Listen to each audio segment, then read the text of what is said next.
Hi everyone, welcome back. I'm Michael Sandler, your host on Inspire Nation. If you've ever wanted greater guidance in your life, then do we have the Personal Guidance System show for you. Today I'll be talking with award-winning Australian filmmaker, documentarian, and author Bill Bennett about a powerful movie that's perhaps even more important than The Secret, PGS, Intuition is Your Personal Guidance System. And that's just what I want to talk with him about. What's really intuition, and how we can all tap into our own personal guidance system. That, plus we'll talk about quantum entanglement, GPS and angels, bankers and India, Tibetan monks and protection, a bigger eye in the sky, and what in the world is a parking angel? Gotcha. So welcome back to the show, Bill. Are you ready to shine?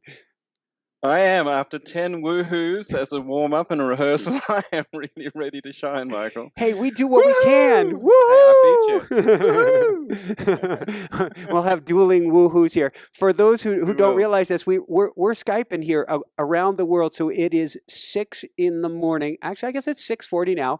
You're slowly coming to life.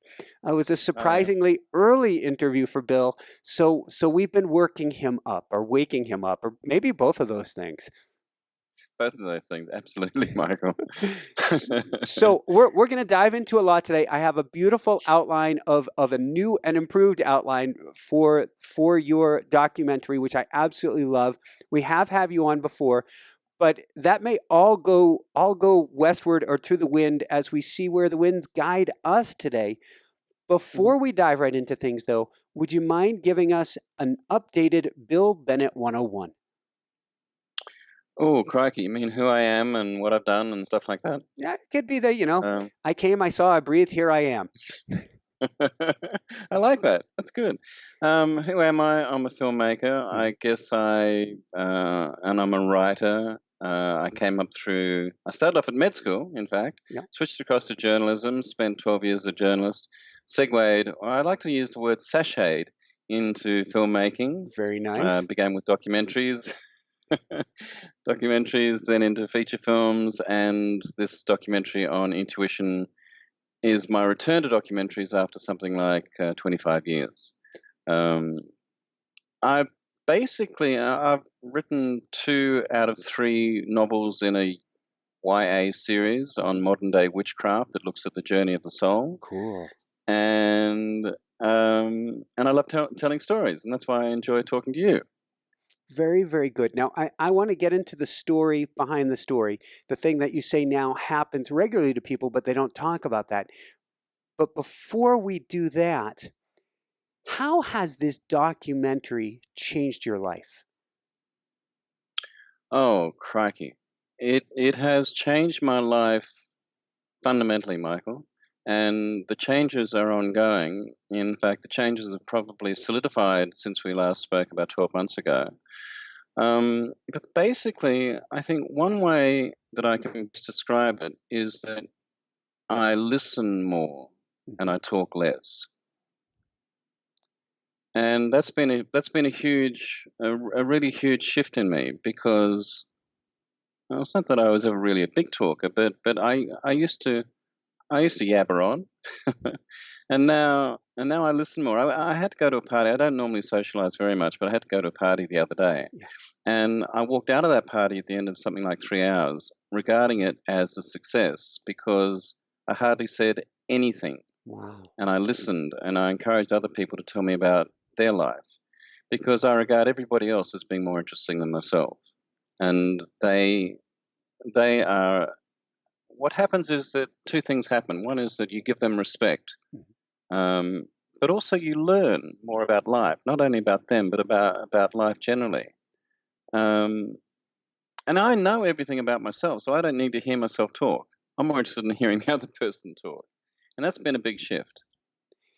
2 key points on that. First, before the show, we were talking. I was hopefully listening. And you were talking about Paul Selig, a dear, dear friend, an amazing, amazing human being. And him saying, let the truth chase you down. If you're listening to others, then you have that opportunity, don't you?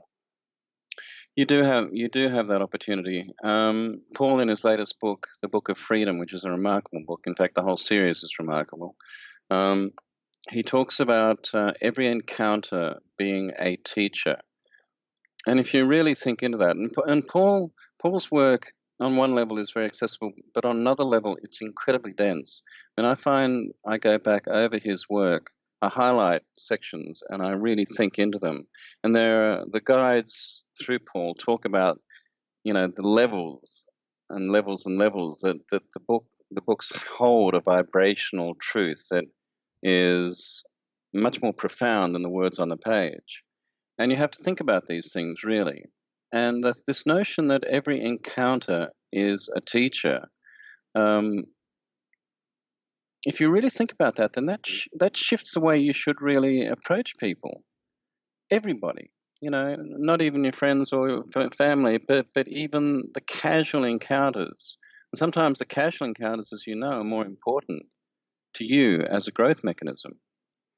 I look at the world now from a very, I guess it would be Carl Jungian perspective. He had a near-death experience himself. He actually hated the fact that he came back, and I guess railed against it for years. It was so beautiful. Why did I have to come back here? But of this being the dream world. And if we really can wrap our mind around the fact that we live an infinite existence, we're here for a blip in time, but that there's so much more going on. The mechanism of the machine, what is it called? Dux machina, I can't get the Latin for it.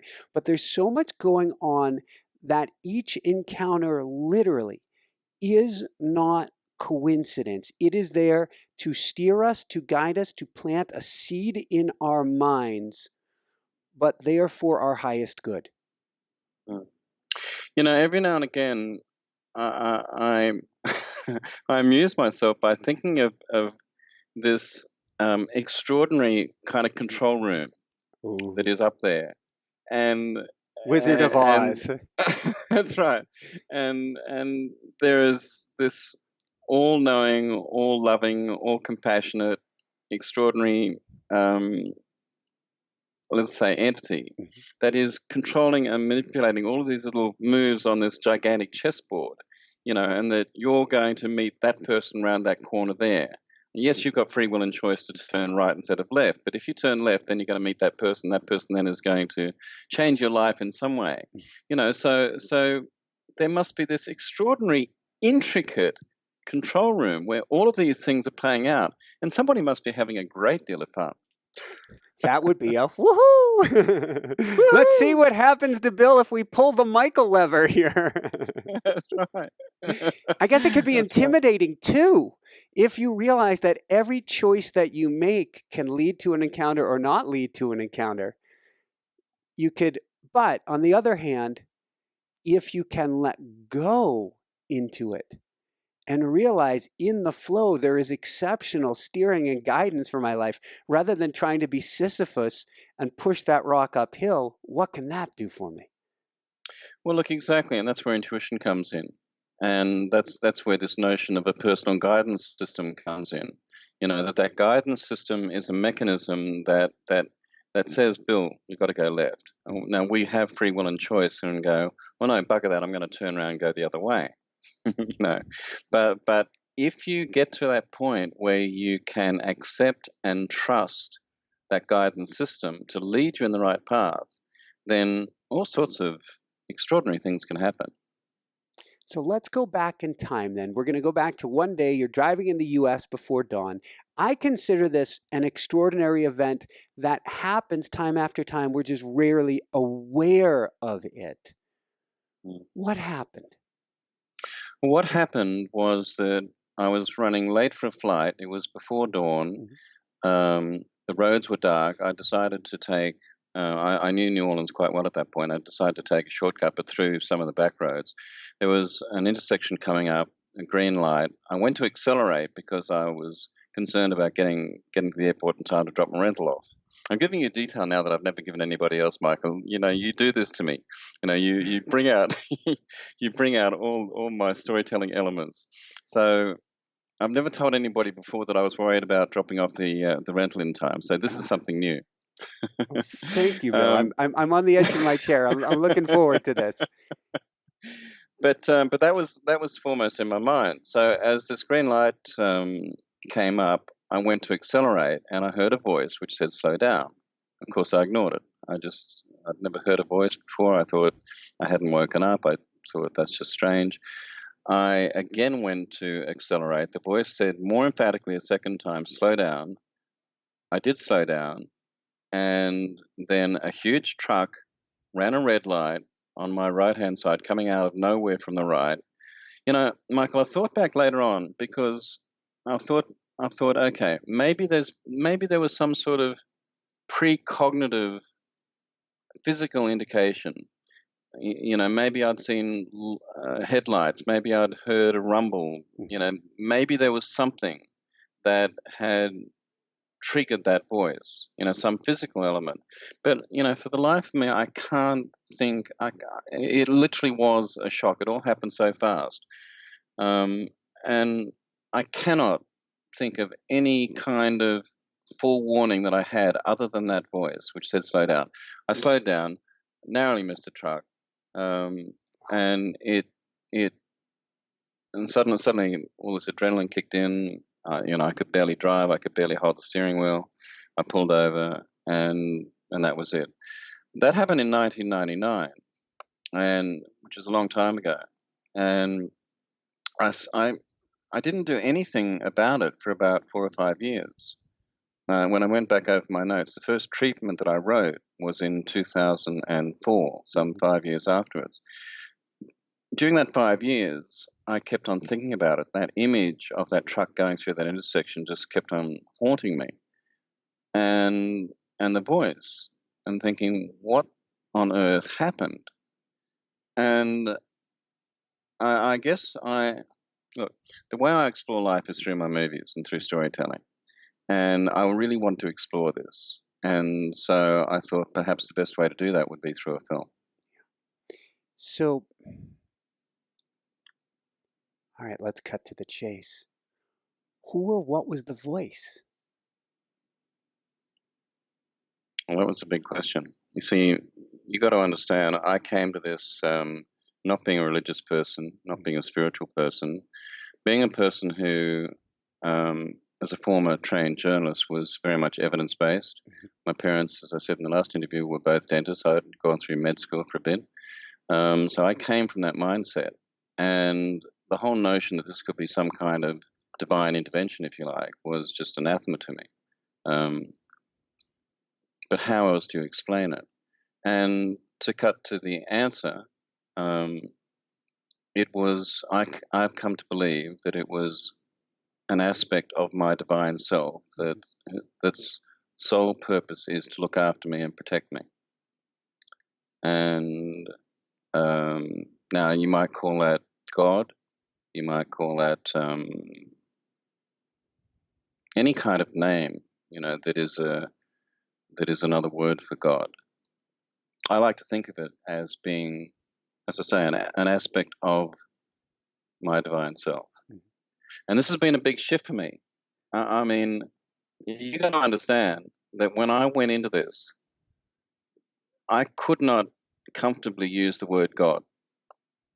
And I railed against the term Jesus. You know, these were concepts that I felt very uncomfortable about, because religion, and particularly fundamental religion, in my world, had all sorts of pretty obnoxious connotations. You know, so for me now to sit here and comfortably talk about God intervening to save my life is a massive shift, a massive shift. What would your parents think? Well, they think I'm nuts. And in fact, you know, I've had screenings of the movie all around the place in America and Australia, and the toughest screening I've ever had was one in which my family came. Oh. I mean, that was really tough, because it was kind of like, you know, I was stepping out naked. You know, because the film, you know, in the film I do declare that I've become a spiritual person. You started on a journey after this. I think it took you a while for the for the gears to really get going, to build up that locomotive head of steam. When you started traveling, can you recall a moment that you switched? You dropped the journalist hat and it all started to click, that there's something more going on. Because it's very different that I'm going to get to the heart of this to, oh my God, that just hit my soul. A number of things happened, both in the making of the film and then afterwards as well, because it's been one continuous journey for me, and it's not over yet. I've still got a long way to go. Michael Tamura, who features in the film, healed me psychically of a chronic cough that I had.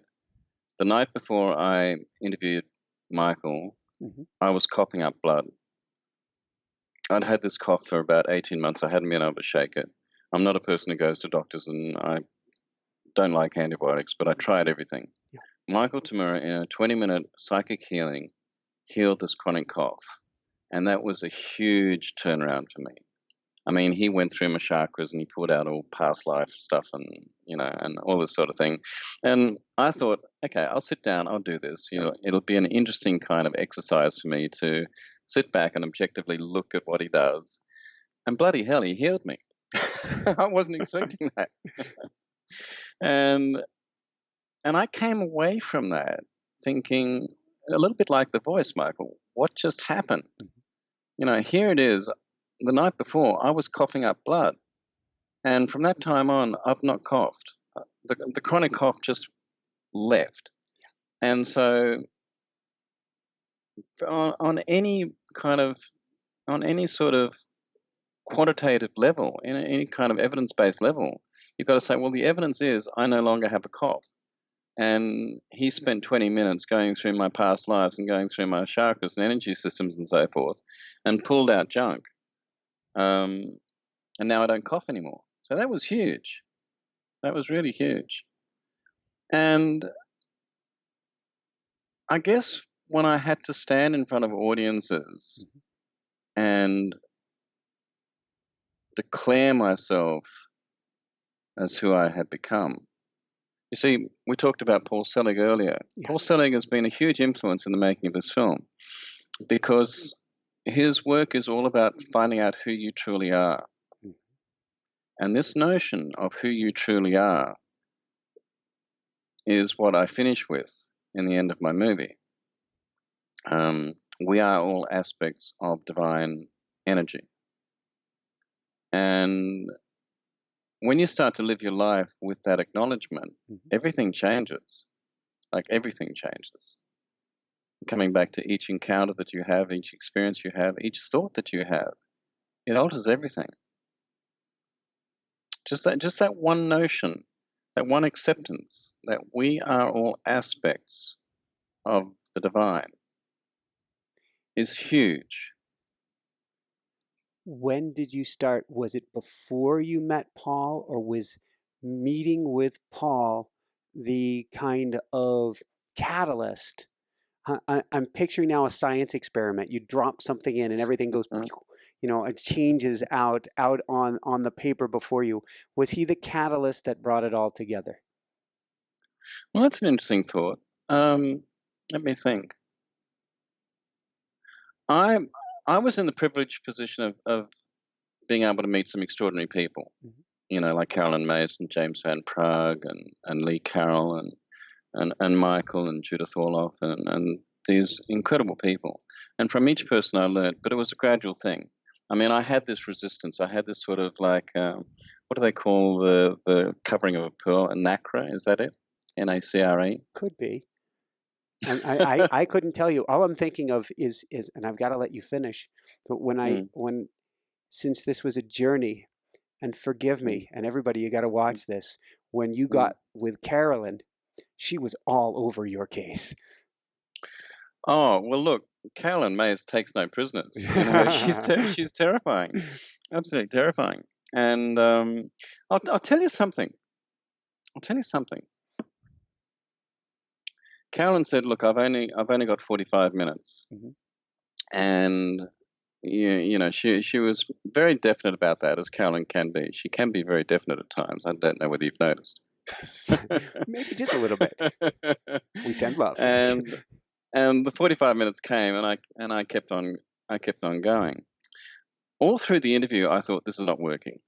This is just not working. I'm not getting anything. I'm asking her questions, and she's deviating. She's not answering the questions directly, and she's going off on all sorts of tangents. Anyway, we ended up talking for about 75 minutes or so. And at the end of the interview, I was like a quivering mess. But more importantly, I really didn't think I had anything that was usable. I'd gone all that way to Chicago. I brought a film crew in and everything. And at the end of a 75-minute interview with Carolyn Mace, I did not think I had one usable grab. I love it when this happens. Well, and then later on, so we come to editing, and I have about 120 hours of material. And it takes me about 4 months to go through every interview and break them down. And I kept Carolyn's interview until the very last one for two reasons. One is because I was terrified to go through that experience again, because it was a tough interview. She was strong. She was challenging you, but that was actually probably really helping you on your personal growth. I'm not sure if she cared more about the interview than she did of challenging you to help you guide you on your growth. Well, look, there's a couple of things about that. I looked at Carolyn's interview at the very last, after about 4 months of editing everything else, and suddenly I realized that, in fact, this interview that I thought was totally unusable was, in fact, a total gem. And almost every utterance was extraordinary. And what I realized was that while everybody else had been on point, she had not been on point, but that's what made her so fascinating. And that's what gave texture and depth ultimately to the film. But on a personal level, I had the privilege of being able to sit down and go back over and over and over, her interview, other interviews as well, and really think very deeply about what it was that she was saying. Because a lot of people, unless you go to videos or whatever, you go to one of her workshops and you hear her once and maybe you take notes. But I had the extraordinary privilege of being able to sit in an editing room and really give thought to what she was saying. I mean, one of the things that she said that stuck with me is, how do you know something is a bad thing? Now, this one notion, how do you know something is a bad thing, has totally recalibrated the way I've looked at my life. I look back on my life now and I think of all the rotten things that happen, and I realize that Carolyn's absolutely right. They weren't rotten at all. They've all led me to who I am right now, and they were all instructive, even though at the time I thought they were destructive. But anyway, yeah, Carolyn gave me a hard time, but it was a great interview. Funny thing, I said to her, because I'm an experienced interviewer, I've interviewed a lot of people, and I said, look, there's only one person I've interviewed that gave me a more difficult time than you, Carolyn. That's what I said to her. I said, and that was Shirley MacLaine. Wow. I did an interview with Shirley MacLaine years back, and she laughed her head off. She said, I know Shirley, and I take that as a compliment. Very cool. So now, bringing it back full circle, and these are the tidbits, what you learned from Carolyn. These are the things that if I can coax out of you are the most valuable things, I think, to our audience. So going back full circle now, bringing it to Paul and to Catalyst, because I kind of derailed us in the most beautiful way here with Carolyn. You did. Can you bring us back on point? You good like that, Michael. We both are. Woohoo! Woohoo! See, I'm leading the woohoos now. What's going on here? This is, it's like 6 a.m. here. I shouldn't be doing that. It's a contagion. I'm a contagion. I'm a positive virus for the world, helping raise vibration. I'll take it. It's a compliment. That's true. You get to Paul. How were things starting to shift and congeal? And then I'm going to jump you forward. How are things now shifting and congealing? Because I see you as a hockey puck. Yes, not the puck, a hockey stick. And since we last met, you passed the curve and are shooting to the moon. Well, look, let's get back to that, and that's a very kind thing to say. Thank you. But coming back to your first thing about Paul, um, what happened was this: I was becoming more interested in um, channels and the use of channels in the film, and I started to think, well, why do I have people like Lee Carroll um, and James Van Praagh, and to a certain extent Michael Tamura as well? But these people in the film, it's because I heard a voice. Now, so you've got to ask yourself, where does that voice come from? And can I access that voice more readily? And these channels have access to that voice, or where that voice comes from.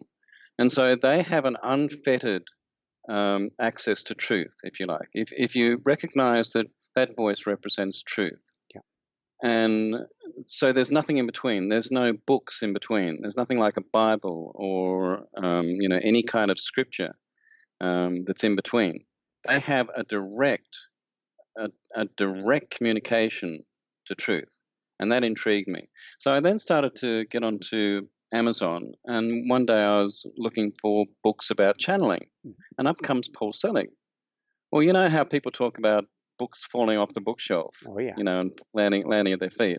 Well, that's what happened to me on Amazon when I did this search. And so I just took one look at this book, and it was, I think, his fourth book, the Book of Mastery. I think it was one of the books in that second series, and it just spoke to me. So I immediately got a digital copy of the book, started reading it, and I was not far into the book, and I realized this man is extraordinary, and what he's doing is extraordinary. And so I then read all the books, and at the end of it, I said, I've got to go to New York and interview him. Now, I had locked off the cut at that point. I had finished filming. I was in editing, and I thought that all my filming was finished. But I realized that I had to go to New York specifically to talk to Paul because I felt he was that important. And I didn't realize, in fact, that he was not only important for the film, but he was also important for me as well. And I guess he was, if not the catalyst, then certainly he was kind of like the little cherry on top of the cake. I don't mean to say that in any kind of diminishing kind of way, but it's kind of a nice visual. Well, he did bring everything together for me, or at least his guides did. And I actually went to Santa Barbara. He was giving a talk there at one of the Unity churches, and I went specifically to Santa Barbara to show him the finished cut of the film. And so we sat down in our motel room, and I showed him the film. And at the end, I'm on the cliffs, and I say, that the search for my voice wasn't, in fact, a search for my voice. It was a search for myself, my true self, my divine self. That's how I finished the film.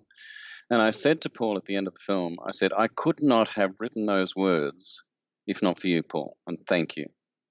And so, he was a very important, everybody obviously played a really important part in the making of the film, but Paul did bring it all together for me. He really did. And not only that, but talking more broadly now, I think his work is going to be seen in decades to come as being certainly as important as A Course in Miracles. And probably, for me anyway, it's more accessible. His work is more accessible than A Course in Miracles. It's actually helped me more and continues to. Beautiful. So let's go from there, and I want to dive into how do I tap into my intuition. But before that, we got started talking beforehand about Lee Carroll. So maybe you could share real briefly about his story and how he has been an influence or, in a sense, a guide in your life. Well, what I didn't tell you, Michael, is this. My wife, who has been on a spiritual journey longer than me, used to drive me nuts. Around about 2000, 2001, going back that long, she found Lee Carroll somehow or other, and she used to play Lee Carroll on his podcast or his MP3s in the kitchen while she was making dinner. And I would come down, finishing my day's work, I'd come into the kitchen, and there would be Lee Carroll playing, on her transistor radio or whatever it was, a recorder. And I would go, no, I cannot walk into this kitchen with that crap on. Turn that kook off. The guy has a cult. Turn it off. I cannot come into the room with Lee Carroll on. I love it. And she said, well, you really should listen to this guy. I said, no, the guy is a freak. I'm not going to do it. And this happened for years and years and years. Jennifer, kept on listening to him and so forth. And she would say, Bill, he's got something on intuition. You really should hear this. And I would listen to Lee Carroll on intuition. I sort of begrudgingly acknowledge that he might have something interesting to say. And I don't know what happened, Michael, but I was in the filming, early on, I was in the filming process, and I was on the internet, and I came across Lee Carroll was coming to Australia to do a cryo session at Uluru. So I called up his publicists and said, look, I'm making a movie. I'd like to do an interview. And they said, no way. He's too busy. You got no chance at all. So I went, all right, I'm going to go out to Uluru and I'm just going to go to one of his sessions. So I told my wife this. And she railed at me. She said, why are you doing this? You hate Lee Carroll. You think that he's an absolute nutcase. Why are you doing this? And I said, I don't know. I just sort of felt like the right thing to do. I thought you'd be happy. She said, I've been listening to him for 20 years nearly. I don't need to go out all the way out to Uluru and see him live. And I said, well, look, we're going. So we go to Uluru, first session. He's fantastic. I really get a sense of him. I walk up to him at the end of the first session. He's sitting, by himself, just taking a bit of a coffee break. I walk up to him. And I say, hi, I'm Bill Bennett. I'm making a movie on intuition. He cuts me short. He said, you want to do an interview? I said, yeah. He said, yeah, sure, at lunchtime. And that's how it happened. At the end of the interview, we're hugging. And my wife's at the back of the room. Oh, my God. It must have driven her insane. It drove her nuts, Michael. It drove her nuts. Here is her husband, who for years and years and years has said, turn that crap off. And she sees me hugging Lee Carroll. Anyway, I've since spent a little bit more time with Lee, and he's become, again, somewhat of a friend. And I acknowledge that he is extraordinary. I'll tell you now, that's a bit of background that we didn't talk about before, but I'll tell you the story that as he told me. And I might get the details a little bit wrong, but his wife, a little bit like Jennifer, my wife, she had been living a spiritual life, going around with meditation bowls, used to drive him nuts. And he was an audio engineer, I think, out of San Diego. And I think for a birthday present, she gave him a gift of going to a psychic. Her birthday present was, you got to go to a psychic. So Lee Carroll goes to a psychic, and the psychic grabs his car keys or something like that and says, look, before we start this, there is an entity called Karyn wants to connect with you. Well, Lee did, a little bit something like I would have done in the saying, he goes, get me out of here. I don't want to talk to something called Karyn.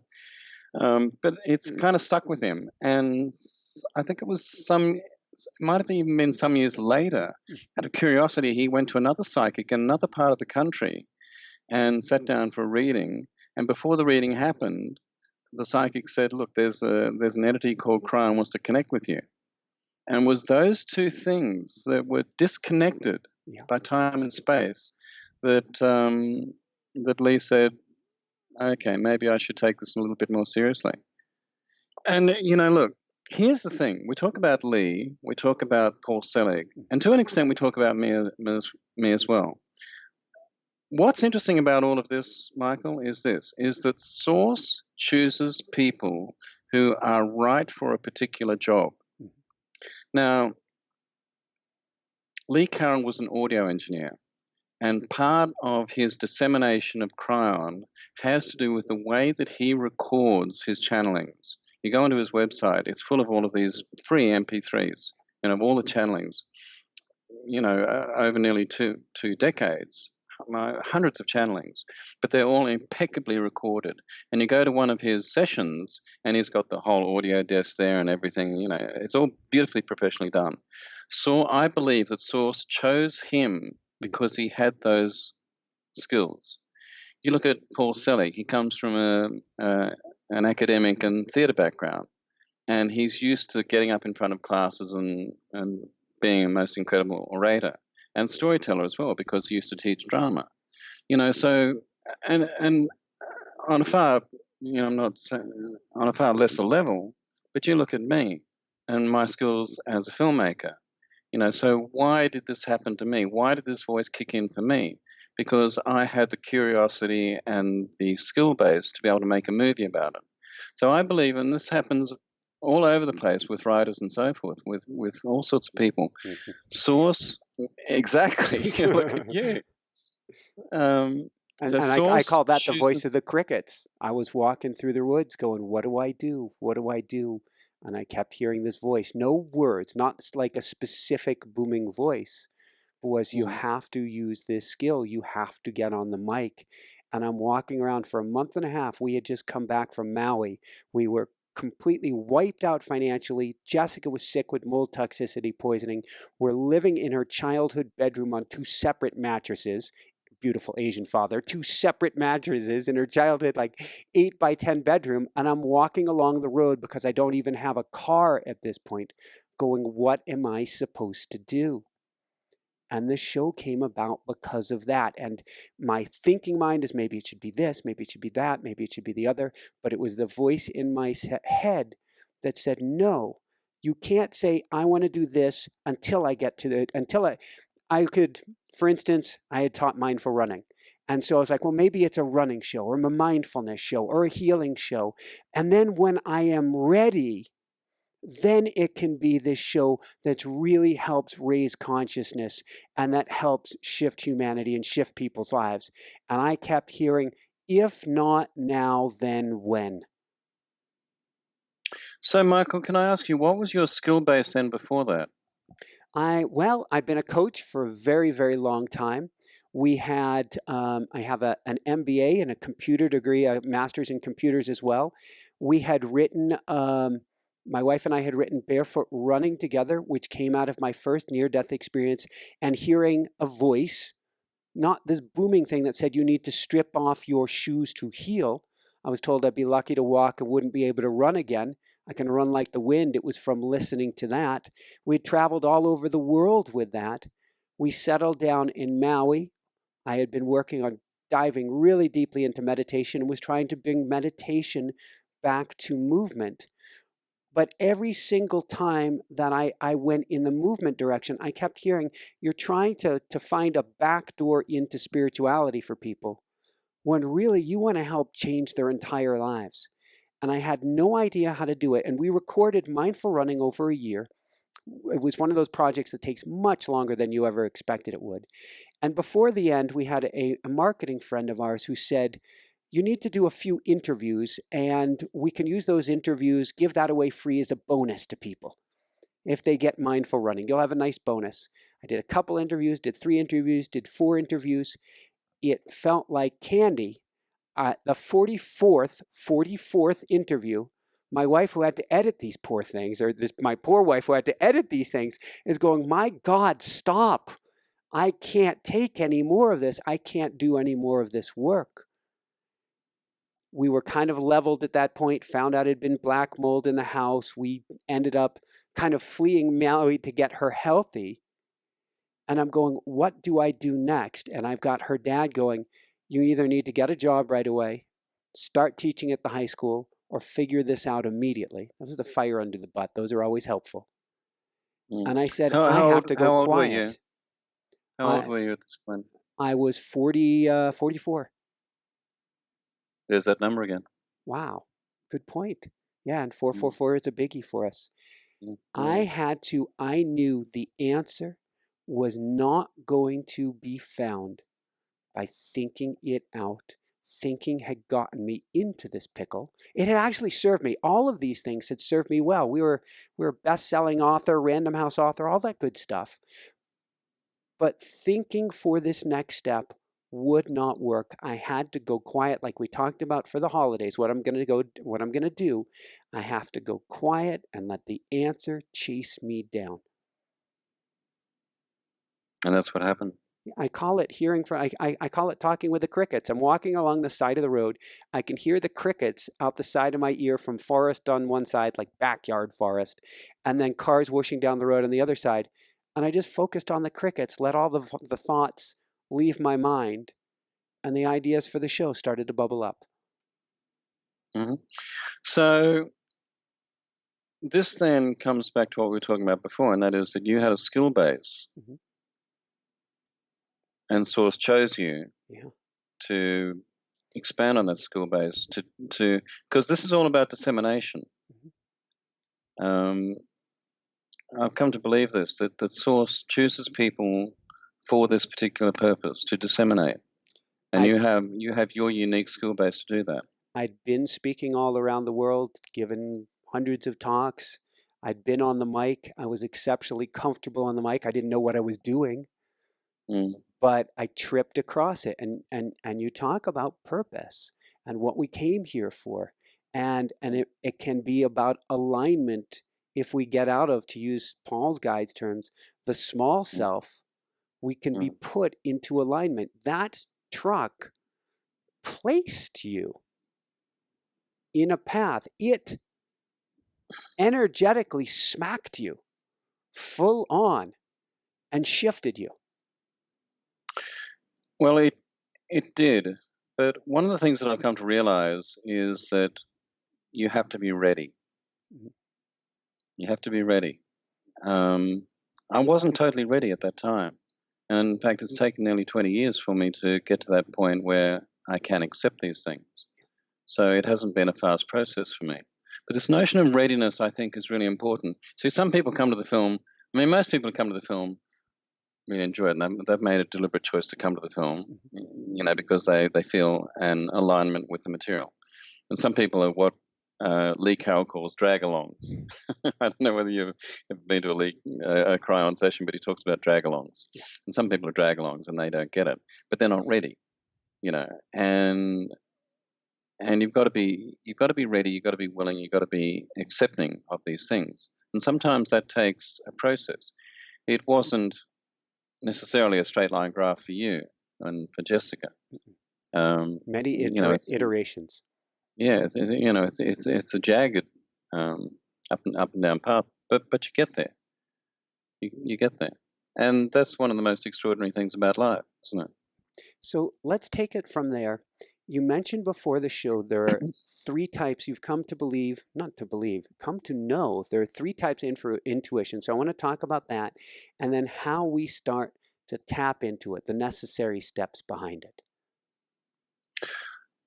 Michael, can I just, before we do that, you said you come to believe, you come to know. Now, it's a really, really important distinction because I don't believe that I know. I can only believe that I believe. I don't ever want to be in a position where I say I know these things because, like everybody else, I'm fumbling around in the dark.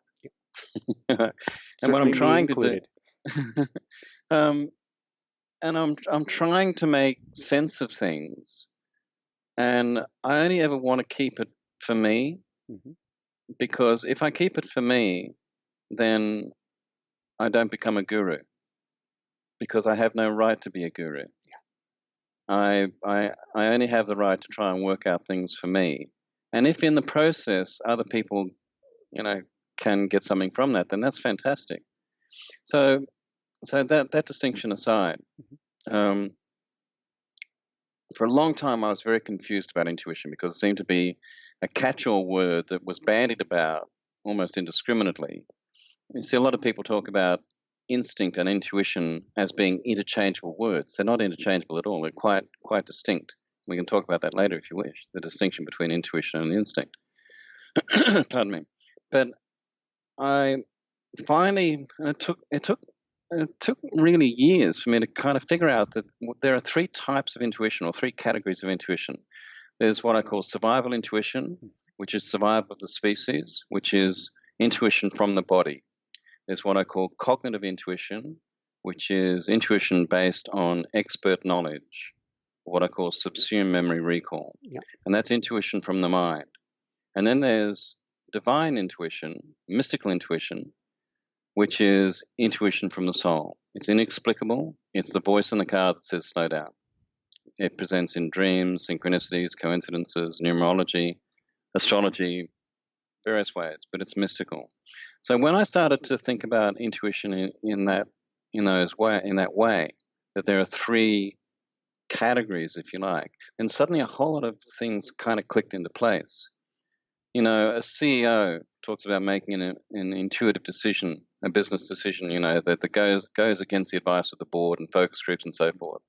And he goes, no, I'm going to make this intuitive decision, a gut feeling on a very, very complex issue. But it's based on his expert knowledge or her expert knowledge of the business, of the company structure and so forth. If that CEO didn't have that expert knowledge, that CEO wouldn't be able to make that intuitive decision. Yeah. Somebody talks about walking down a street at night and passing an alley and having this really prickly feeling that they should stay away from that alley, and the hair on the back of the neck goes up and so forth. That's a body-based, physical survival instinct to keep the species alive. And that is quite a different form of intuition from the CEO having that gut reaction to something. Yeah. And then you've got somebody like myself who hears a voice or has a dream, that says, well, you really should do something like that. And that's mystical intuition. That's intuition that comes from source. You see, cognitive intuition is limiting. It's contained to the intellect. It's contained to the archives, to what's known. Mystical intuition is limitless, boundless, expansive. It leads to true creativity, to true originality, to the limitless potential of who you could be. Mm-hmm. And so when I started to think about intuition in that form, that there are three distinct categories, and there's crossflow, because intuition ultimately is energy, and there's crossflow, and an intuitive decision can be a blend of cognitive and mystical intuition, or survival, and cognitive. So it's not quite as kind of clearly defined as this and this and this. There is a crossflow between them all. But that's kind of made sense for me. And that's what I believe, not necessarily what I know. I like it. So along those lines, I was going to ask how to tap into intuition in general. Why don't we go, how do I tap into mystical intuition? Well, I think one of the things that you need to do is first off, you need to accept it. You need to be willing to accept the notion that it exists, because it's kind of like turning on the GPS in your car. You've got to turn it on first for it to work. Yeah. And with mystical intuition, turning it on means you've got to accept that it exists, because a lot of people don't accept it. But once you do accept it, then you have to give it the space to work. And the space to work is what you talked before, Michael, about, and that's stillness. We have to find stillness in whatever way that is. You see, I'm not a person who believes that you need to meditate to be intuitive. Certainly, if you meditate, it can be very, very helpful. But a lot of people access their mystical intuition without meditating. You find, you can, with mystical intuition, there's asked for intuition and there's unasked intuition. Mm-hmm. That voice that I heard was unasked intuition, but there are times when you have to ask for it. Yeah. But the meditation can come in you running down a snow-capped mountainside, for instance. Ooh, it can come by just being in the presence of 25 elks that walk into your backyard. Where you see the divine in its true glory and true magnificence. I go for a walk out through the vineyards around this area here, and sometimes a mob of kangaroos hops out in front of me, and they stop. Cool. They just stop on the track and they just stare at me. And my goodness, you have to. In nature, God exists. Mm-hmm. Yeah. So it's finding those moments of stillness in whatever way works for you at that particular time, that I think is one way to do it. But first you've got to acknowledge that it exists. Beautiful.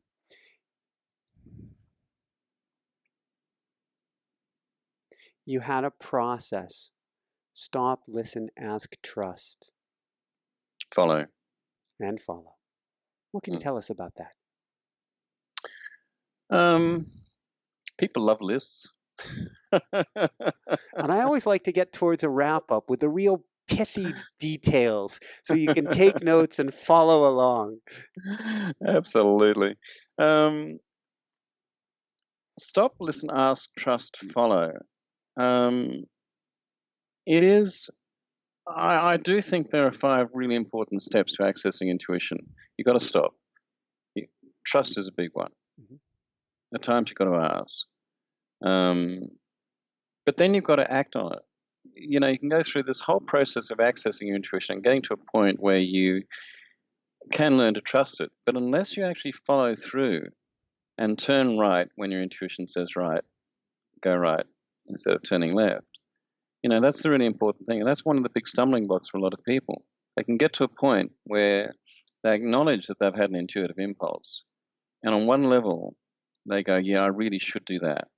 But then fear kicks in. There's that big word, fear. And fear kicks in and they go against their intuitive guidance.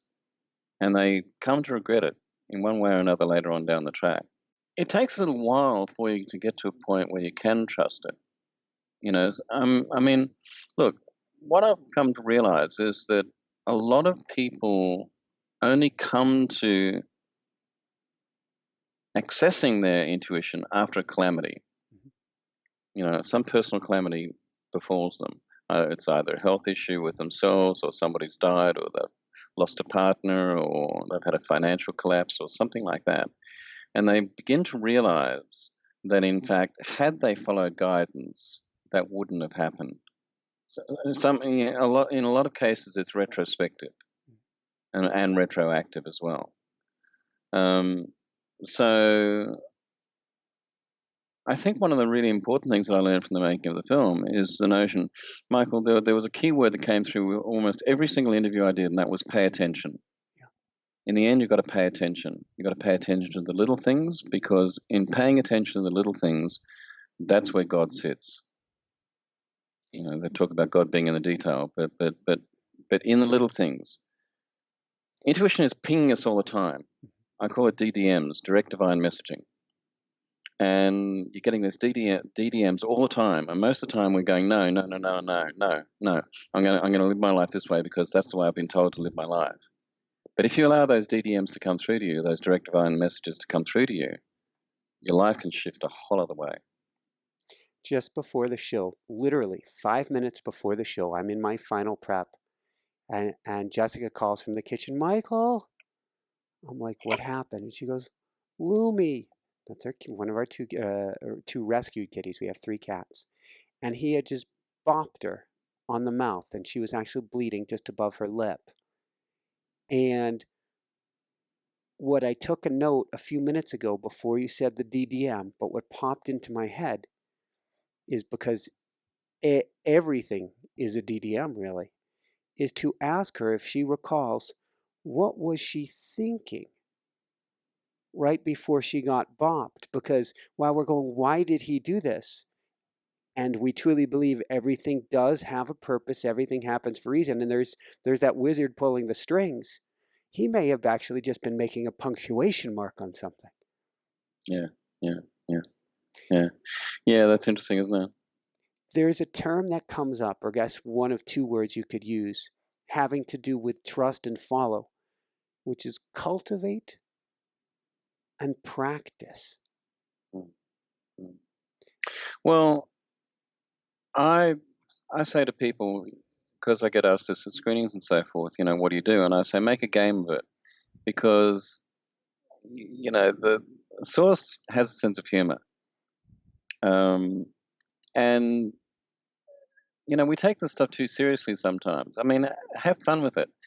And one way I say is to invoke the parking angel. Like, it's holiday time at the moment, and all the car parks are full. Yeah. You know, so what I do is I go, right, you know, I go into a shopping mall, I drive into a shopping mall, and I know that I've got to go to this store. And I say, I want the perfect park right outside the front entrance. And of course, that's impossible because it's like 3 days before Christmas or something like that.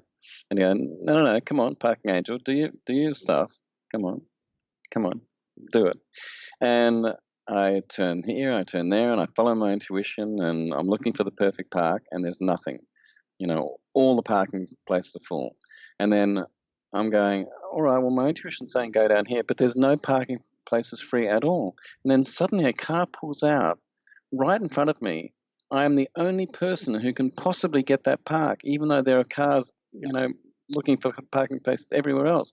I am in the perfect position to get that park, and I get that park exactly where I wanted it. And I go, yay! I go, woohoo! And make fun of it, make a game of it. Be playful with it, and set yourself little intuitive tasks, and see if your intuition wants to play along. And if you do that and get to a point of conviviality, with your intuition, where you're friends with it, then just as a friend will do, when a big thing comes along, a friend will help you. And it's the same with your intuition. And make friends with it. I love it. I cultivated muscle testing years ago as a way to tap into this. And I started first Jessica and I started in grocery stores. Do you want this can of beans or the other? With completely meaningless decisions. Then I remember one day she went to get Thai food. We came out of a trail we'd been running. And so I'm like, do you want this car or the other car? And just meaningless little decisions. And then actually the slightly bigger ones, the grocery store, even if I wanted A, if muscle testing told me B, I would act on it as a way to encourage a relationship, to build a relationship with my intuition where I learned to trust it, and then my thinking mind would get out of the equation more. It would step back. Yeah, okay, this is worked. We've seen it work on the smaller things. It probably works with this, and it stops fighting me and lets me hear better. Yeah, it's a really important thing to do. What my wife does is when we eat out, she'll look at a menu, and she'll just run her finger down the thing, not even look at it, and where her finger stops, she says, "Well, I'm ordering that," and so she ends up getting bat wings, So, speaking about bat wings, where are you going, and what are the films you want to make next? For me, this film on intuition has been a real eye-opener. I'd like to make 3 films in a series, which I'd call the PGS series. Second film is on fear. The third film is The Veil, or When I Die. But basically, I want to look at what happens once you pass through the veil. And I'm not interested so much as the near-death experiences, which are well documented. I'm interested in all that other stuff that happens once you get to, they call it the Summerlands, and the councils that you meet, whether you meet any family members, stuff like that. But getting back to fear, which is the next film I want to make, I'm really fascinated by fear. A lot of people have looked at fear in physiological terms and psychological terms. I'm really interested in looking at it in spiritual terms and esoteric terms, and why we believe we need fear.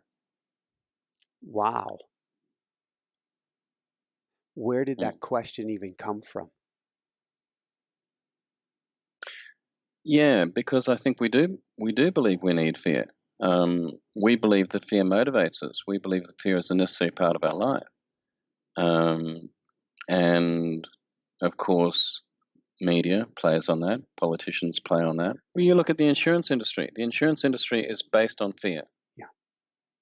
Military is based on fear. And going back to Paul Selig, and what he talks about, these are all constructs. They're fear-based constructs. So if we can start to disassemble those constructs, we'll get to a point where we can live without fear. And wouldn't that be extraordinary? That would be a Woohoo! Oh, I was leading the witness there. There we go. Well, it would be a good thing too. So You got me there, Michael. I'll run out of coffee. That's all right, Bill. We get to wrap things up. I get to run for the hills, quite literally. But indeed. between you and me and everybody listening, it's been an interesting journey. The end of the year. I've been fascinated by electric cars for, my God, I parked golf carts and worked at a golf course, and forgive me, everybody, I lied and said I was 16 since I was 12, so I could drive these electric carts around, and I also got to drive a mailman's Jeep at 12. Do you have a license? Yeah, I got a license. Here's the keys, kid. And I've been fascinated with electric cars, and talking to our accountant a few weeks ago, he said, now's the time. Go get an electric car. It'd actually be good. Be good for your tax picture at the end of the year. Right now, there are all these incentives on electric cars. And Jessica and I have been going back and forth on whether to get a car and which car to get. And what's fascinating is as soon as I cross a certain threshold, a dollar amount in my mind, fear massively kicks in, Bill. And I admit, as far as I am down this road, who knows how far that is, but as much as I've been playing this game, I still have a hard time discerning whether that fear is my mind getting in the way or is the voice, even though I work with that voice on a daily basis. When it comes to fear, something so primal can kick in that it can make a challenge to discern. God, that's interesting, isn't it? I mean, that's really, really interesting because, one of the things that I discovered when you're trying to figure out what is the difference between your rational voice and your intuitive voice, the difference often is fear, because your rational voice will gravitate towards fear. Your intuitive voice is not impacted by fear at all. But then to take it one step further is really, really interesting. I mean, that would be a very interesting thing to explore in the film. Every encounter is a teacher. Absolutely. Absolutely. And your encounter with fear is a teacher. Ram Dass, we recently had his co-author on a book on death, says we get to snuggle up with fear. And I picture this image of we're snuggling up to the edge of a cliff, sort of like the cliff right at the end of your movie. And we get to stare, whoa, over the edge, whoa, and as we start to get the butterflies, to actually get comfortable with it and see what's really there. Well, the biggest fear is death. And, we talked before the end of the beginning of the show about there being no such thing as death. So if the biggest fear is an illusion, then every other fear is an illusion as well. So true. All right. On that note, we really get to wrap things up. This is beautiful. I could keep going, Bill, and going and going. What one homework assignment do you want to give people today so they can take action, so they can start tuning in to their personal guidance system? Well, crikey, that's a really good question. I would think make a list of all the different ways that you get DDMs. Like we get DDMs through email, through Facebook Messenger, through WhatsApp, through all these through text messages and so forth. That's how we get our messages. But make a list of all the different ways that you get your intuitive messages. Is it through dreams? Is it through coincidence, synchronicities, numerology, gut feelings, whatever? That would be really interesting, because once you start to do that, you then start to give it substance and validity. And I think once you start to make intuition real, then you can accept it into your life as being a legitimate, functioning system.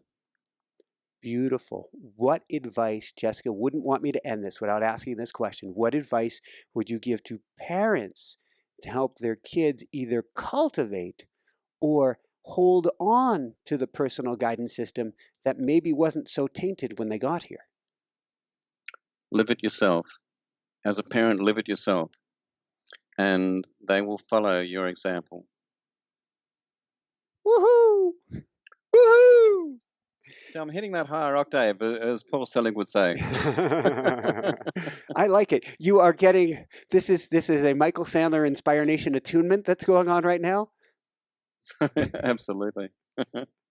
So where can people go, Bill, to find out more and to find your absolutely beautiful movie? Thanks, Michael. It's selling on the website at the moment, www.pgsthemovie.com. And I want to show you this. I've written this book as well. This is the book. It's on Amazon. Same thing, PGS, Intuition as Your Personal Guidance System. Now, this is the version that has, perhaps more important than The Secret, a quote from Michael Chandler. Who is he? Michael Chandler with an H. That was a typo that snuck through. But those are going to be worth something more someday. Those are the collector's edition there, like a stamp printed upside down or something.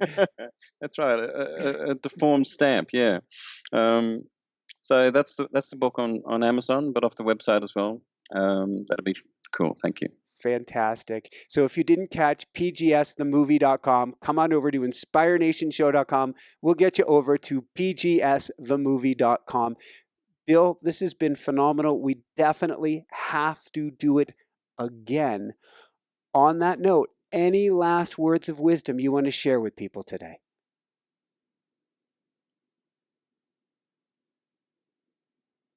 Be still. Yeah, be still. I think finding that stillness, everything comes from that. Going full circle. In the beginning, you talked about being at a party and how you listened and you came away without speaking much. I think there were two voices you were listening to. The voice of whomever was in front of you and that other voice that was coming to you. And just now at the end, I said, any last words of wisdom? And instead of trying to fill dead space, I could tell you paused and listened.